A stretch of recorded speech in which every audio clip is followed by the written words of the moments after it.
আসসালামু আলাইকুম। আমি এই মুহূর্তে দাঁড়িয়ে আছি নবাব ফয়জুন্নেছা জমিদার বাড়িটি। তো নবাব ফয়জুন্নেছা জমিদার বাড়িটি আমি আপনাদেরকে ভিতরে এবং বাইরে দেখানোর চেষ্টা করব। তো আপনারা অনেকে শুনেছেন নবাব ফয়জুন্নেছা ছিলেন একজন জমিদার। এই বাড়িটি কুমিল্লা লাকসাম উপজেলায় পশ্চিমগাঁ ডাকাতিয়া নদীর পাড়ে অবস্থিত। তৎকালীন ভারতবর্ষের একজন মহিলা নবাব ফয়জুন্নেছা চৌধুরানী 1971 সালে এই জমিদার বাড়ি প্রতিষ্ঠা করেন।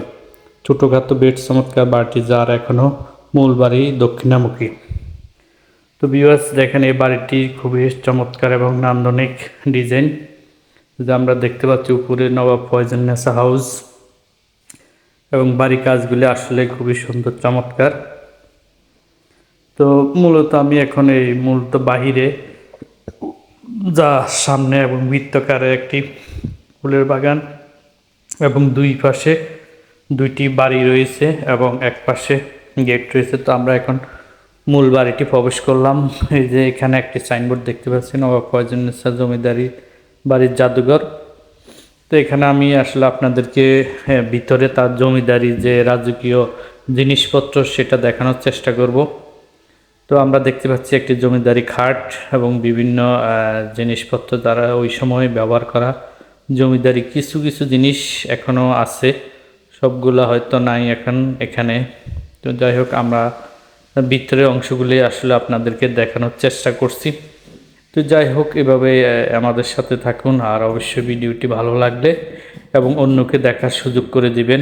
তো আমরা দেখতে পাচ্ছি নবাব ফয়জুন্নেছা জমিদার বাড়ি যে পালং অর্থাৎ খাটটি, দেখুন খানদানি এবং ঐতিহ্যবাহী সেই জমিদার বাড়ির খাট। তো দেখুন জমিদার বাড়ির খাটটি এখনও আছে। তো আমার দুই প্রিয় ছেলেরা এখানে হাত নাড়া দিচ্ছেন, দেখে তাদের কাছেও ভালো লাগলো, আমার কাছেও খুব ভালো লাগছে। আসলে আমরা ইতিহাস বইগুলো পড়েছি নবাব ফয়জুন্নেছা জমিদার বাড়ির। তো যাই হোক, সুবাতে আসলে বাড়িতে দেখার সুযোগ হলো।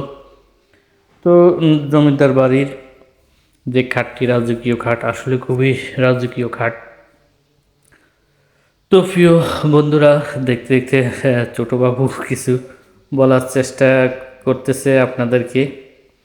তো যাই হোক, তারাও আসলে দেখতেছে, খুব ভালো লাগতেছে তাদের কাছেও, যে বিশেষ করে জমিদার বাড়ি নবাব ফয়জুন্নেছা চৌধুরানী, যিনি 1971 সালে বাড়িটি প্রতিষ্ঠা করেন এবং তৎকালীন সময়ে তিনি তার জমিদারি প্রথা অনুযায়ী বিভিন্ন মৌজা এবং বিভিন্ন খাস জমি জামা ইজা সংক্রান্ত পরিচালনা করতেন।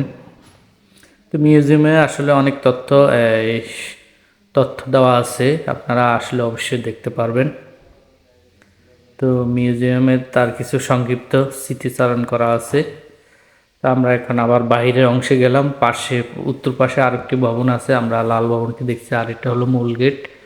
তো এই উত্তর পাশে যে ভবনটি, আর এটা হলো মাঝখানে গোল করে একটা ফুলের সাজানো।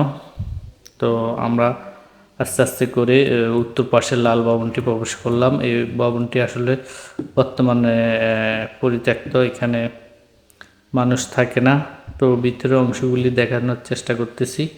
খুবই আগের যুগে যে রাজকীয় রাজা বাদশাদের বা নবাবদের এই বাড়িগুলি ভিতরে দেখানোর চেষ্টা করছি, এবং বাইরে চলে আসলাম। আর বাইরের থেকে যে ভিউটা, দুইটা বাড়ির ভিউ খুবই সুন্দর লাগে। একটা হলো সাদা একটি